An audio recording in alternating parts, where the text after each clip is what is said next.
দক্ষিণ চীন সাগরের নীল জলরাশির বুক চিরে এগিয়ে চলেছে একটি দানবাকৃতির যুদ্ধজাহাজ।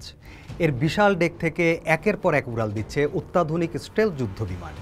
এই দৃশ্য শুধু প্রযুক্তির মহিমাই নয়, বরং সামরিক শক্তির চূড়ান্ত প্রদর্শনী। হ্যাঁ, এটি চীনের নৌশক্তি বিকাশের একটি বাস্তব মাইলফলক। আর ইতিহাসের পাতায় নৌবাহিনীর শক্তি সবসময়ই পরাশক্তির পরিচায়ক। সম্প্রতি চীনের নতুন বিমান বাহিনীর রণতরী ফুজিয়ান টাইপ 003 ইলেকট্রোম্যাগনেটিক ক্যাটাপল্টের সাহায্যে J-35 stealth fighter, J-15T multirole jet এবং KJ-600 আর্লি ওয়ার্নিং প্লেন, এই তিন ধরনের ক্যারিয়ার বেসড এয়ারক্রাফটের উৎক্ষেপণ ও অবতরণের সফল পরীক্ষা চালিয়েছে। এটি কোনো মামুলি ঘটনা নয়, এটি ক্যারিয়ার ওয়ারফেয়ারে চীনের উত্থানের এক সুস্পষ্ট ঘোষণা।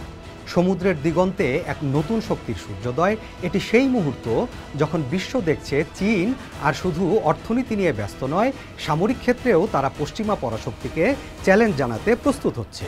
ফুজিয়ান কেবল আকারেই বিশাল নয়, প্রযুক্তির এক নতুন দিগন্ত। এর সবচেয়ে গুরুত্বপূর্ণ বৈশিষ্ট্য হল ইলেকট্রোম্যাগনেটিক এয়ারক্রাফট লঞ্চ সিস্টেম বা EMALS। এই প্রযুক্তি বিশ্বে শুধুমাত্র মার্কিন নৌবাহিনীর জেরাল্ড আর ফোর্ড শ্রেণীর রণতরীরই রয়েছে। প্রযুক্তিটি যুদ্ধবিমানগুলিকে আরও বেশি ভারবহন ও দক্ষতার সাথে উৎক্ষেপণ করতে সক্ষম করে, যা রণতরীর সামগ্রিক লড়াকু ক্ষমতা ব্যাপকভাবে বৃদ্ধি করে। এই সাফল্য কেবল একটি প্রযুক্তিগত পরীক্ষাই নয়, এটি চীনের নৌবাহিনীর জন্য কৌশলগত এক বিশাল অর্জন।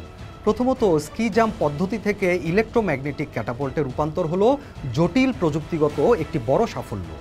এই সিস্টেমে রণতরী থেকে কেবল কম সময়ে বেশি সংখ্যক যুদ্ধবিমানই নয়, বরং KJ-600-এর মতো ভারী আর্লি ওয়ার্নিং বিমানও উৎক্ষেপণ করা যায়, যা রণতরীটির দূরপাল্লার নজরদারি এবং কমান্ড অ্যান্ড কন্ট্রোল সক্ষমতা বৃদ্ধি করে। উপরন্তু এই সিস্টেমে বিমান কম জ্বালানি খরচ করে উড্ডয়ন করতে পারে, যা বিমানের কার্যক্ষমতা দীর্ঘ করে। দ্বিতীয়ত, ফুজিয়ান থেকে J-35-এর উৎক্ষেপণই বিশ্বের প্রথম ঘটনা যেখানে কোনো স্টেলথ জেট রণতরী থেকে ইলেকট্রোম্যাগনেটিক ক্যাটাপল্টের সাহায্যে উড্ডয়ন করল। মজার ব্যাপার হলো, মার্কিন নৌবাহিনীর ফোর্থ শ্রেণীর রণতরীগুলো এখনও EMALS ব্যবহার করে তাদের F-35 স্টেলথ জেট উৎক্ষেপণ করতে পারেনি। তৃতীয়ত, EMALS চীনের বিমান বাহিনীর রণতরীগুলোকে শুধুমাত্র আঞ্চলিক শক্তি থেকে বিশ্ব শক্তিতে রূপান্তরিত করার পথে এক ধাপ এগিয়ে নিয়ে গেছে। দক্ষিণ চীন সাগরে আধিপত্য বিস্তারের আকাঙ্ক্ষা চীনের দীর্ঘদিনের। যুক্তরাষ্ট্রের বিরুদ্ধে পারমাণবিক প্রতিরোধ ও পশ্চিম প্রশান্ত মহাসাগরে প্রবেশে চীনকে এই সাগর দখলে রাখতে হবে। তাইওয়ানকে নিজেদের অবিচ্ছেদ্য অংশ হিসেবে দেখে চীন। ফুজিয়ানের মতো অত্যাধুনিক বিমানবাহী রণতরী, তাইওয়ান প্রণালী ও দক্ষিণ চীন সাগরে চীনের সামরিক উপস্থিতি আরও জোরদার করার মাধ্যমে সামুদ্রিক কৌশলে গভীর প্রভাব ফেলবে। মার্কিন যুক্তরাষ্ট্র চীনের সামরিক উত্থানকে অত্যন্ত সতর্কতার সাথে পর্যবেক্ষণ করছে। চীনের এই অগ্রগতি প্রশান্ত মহাসাগরীয় অঞ্চলে ক্ষমতার ভারসাম্যে পরিবর্তন আনতে পারে, যা যুক্তরাষ্ট্রের দীর্ঘদিনের সামরিক আধিপত্যকে চ্যালেঞ্জ করবে। ভারতও এই উন্নয়নকে সন্দেহের চোখে দেখছে, কারণ ফুজিয়ান এবং ভবিষ্যতের রণতরীগুলো ভারত মহাসাগরে চীনের নৌবাহিনীর উপস্থিতি বৃদ্ধি করতে পারে, যা ওই অঞ্চলে ভারতের বহুকালের আধিপত্যকে চ্যালেঞ্জ করবে। সামগ্রিকভাবে ফুজিয়ান চীনের নৌবাহিনীর বিস্ময়কর অগ্রগতির একটি প্রদর্শনী। দেশটি 2035 সালের মধ্যে 6টি বিমানবাহী রণতরী মোতায়েনের পরিকল্পনা করছে, যা প্রশান্ত মহাসাগর ও তার বাইরে একটি শক্তিশালী নীল জল নৌ ক্ষমতার রূপান্তরে তাদের উচ্চাকাঙ্ক্ষাকে নির্দেশ করে। ফুজিয়ান সমুদ্রপথে চীনের বাণিজ্যিক স্বার্থ রক্ষা এবং বিশ্বের বিভিন্ন অঞ্চলে প্রভাব বিস্তারে সহায়ক হবে।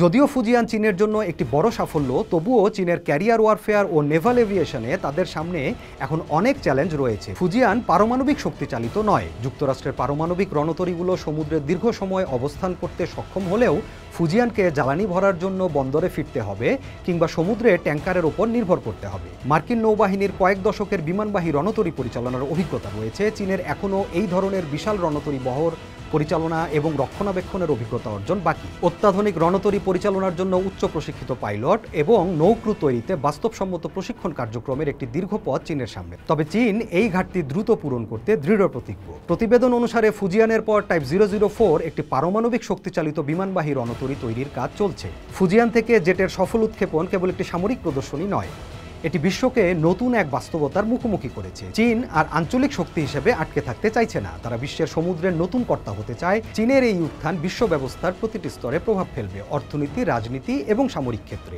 এই পরিবর্তন অস্থিরতা আনতে পারে, আবার নতুন করে সহযোগিতা এবং ভারসাম্যের পথ খুলে দিতে পারে। তবে একটি বিষয় পরিষ্কার, চীন সমুদ্রের বুকে তাদের পতাকা উঁচিয়ে ধরে বিশ্বকে বলতে চাইছে তারা এসেছে এবং তারা থাকবে। নীল জলরাশির উপর ফুজিয়ানের গর্জন নিছক জেট বিমানের গর্জন নয়, এটি একটি উদীয়মান পরাশক্তির আগমনী বার্তা। যা বৈশ্বিক সামুদ্রিক ক্ষমতার গতিশীলতার বিদ্যায় এক নতুন অধ্যায়ের সূচনা করেছে। পোস্ট দেখুন, ভাবুন, করুন, থাকুন পোস্টের সাথে।